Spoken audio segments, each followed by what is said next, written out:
민주당의 삼선 의원들 사이에서는 초재선의 목소리에 공감한다면서도 이 강성 당원들의 거친 비난을 당을 향한 관심과 충정이다라고 표현을 했습니다. 김연아 의원과는 관점이 상당히 다른데요. 관심과 충정, 여러분들은 어떻게 생각하십니까? 들어보시죠. 삼선 의원들은 철저한 반성과 성찰, 뼈를 깎는 혁신을 다짐하고 앞장서겠습니다. 당원들이 삼선 의원들을 좀 정적으로 비판하고 있는데 저희들은 다 당을 위한 충정이다. 관심과 충정이라고 생각을 하고요. 그런 것도 다 서로가 다 당심이다.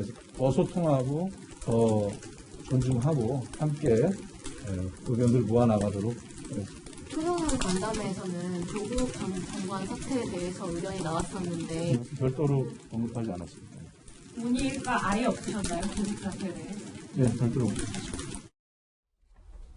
자, 조국 사태에 대해서는 아예 논의조차 하지 않은 삼선 중진 의원들 사이에서 이 같은 권리당원들의 과격한 비난의 움직임을 향해서 충정과 관심이다라고 표현한 겁니다. 정혁진 변호사님, 네. 자 어떻게 생각하십니까? 관심과 충정.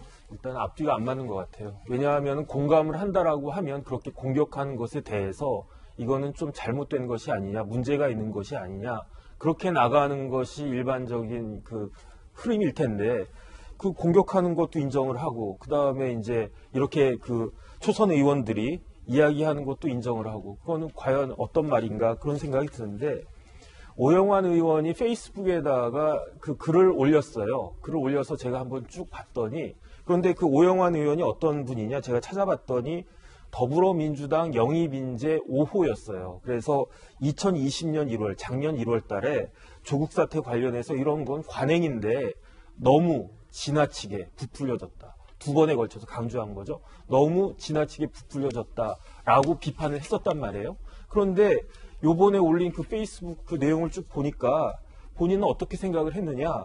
조국 장관은 검찰개혁의 대명사라고 생각을 했고 그렇기 때문에 조국 장관을 그 검찰이 부당하게 압박을 한다. 뭐 관행이었는데 너무 부당하게 압박을 갖다가 한다라고 판단을 했었다는 거죠. 과거에 2020년도에. 그런데 지난 1년 동안에 이루어진 일련의 사태들을 쭉 보면서 보니까 그것이 아니었다라고 하는 걸 깨달았다는 거거든요. 그래서 그 결과 검찰개혁의 당위성과 동력을 잃어버린 것이 아니냐.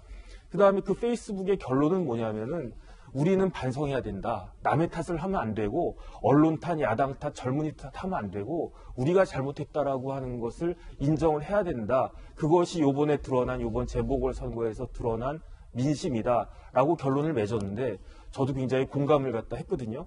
그런데 이런 그 글에 대해서 이런 반성에 대해서 공격하는 것도 충정이다라고 이야기하는 것은 앞뒤가 안 맞는 것 같고 스탠스를 좀 명확하게 하는 것이 더 보탬이 되지 않을까 저는 그런 생각을 했습니다. 앞서서 이 기자가 이 배은망덕, 뭐 쓰레기 이런 표현들이 굉장히 좋지 않다라고 혹독한 평가를 내놓으셨는데 자 그럼 이 질문 드리겠습니다.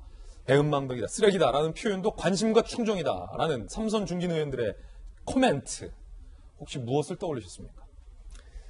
글쎄요, 배은망덕 약간 김영주 전 의원도 말씀하셨지만 은혜는 국민들이 뽑아준 거죠. 그 국민에게 은혜를 돌리는 게 정상적인 건데 지금 당원들은 우리가 한 의원을 떨어뜨리고 붙일 수 있다 이렇게 이제 표현한 거죠. 배은망덕이라는 말 자체.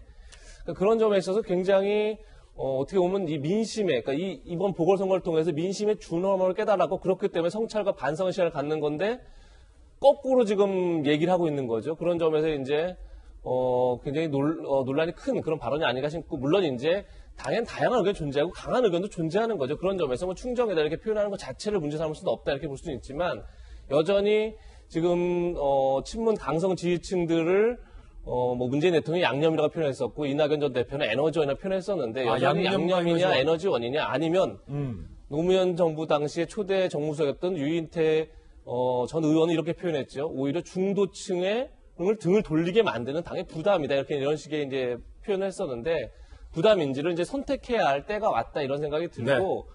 저는 이제 약간의 정풍으로 얘기했지만 2000년도의 사례로 돌아가 보면 2000년도 총선에서 민주당이 패배를 하죠. 그리고 나서 이제 당의 정풍 쇄신운동이 벌어집니다. 당시 그걸 이끌었던 게 재선의 천정배, 신기남, 뭐 정동영 의원 등인데, 그리고 나서 이제 김대중 대통령 앞에서 면전에서 당시에 최고 실세였던 권노갑 의원 등이 이제 이선, 퇴진 이런 걸 요구를 하죠. 그리고 실질적으로 그런 것들이 받아들여지고 그리고 나서 노무현 정부가 만들어집니다. 여기서 주목해야 될 건 초재선 의원들이 쇄신 정풍운동을 했다는 게 중요한 게 아니라 그들을 용인한 청와대와 당시의 주류입니다. 그러니까 주류와 청와대가 어떤 입장으로 쇄신운동을 받아들일 것인가에 대해서 받아들일까지 봐야 그 다음에 어떤 반성과 쇄신이 일어나고 그리고 다음 정권 재창출까지 갈 수 있다.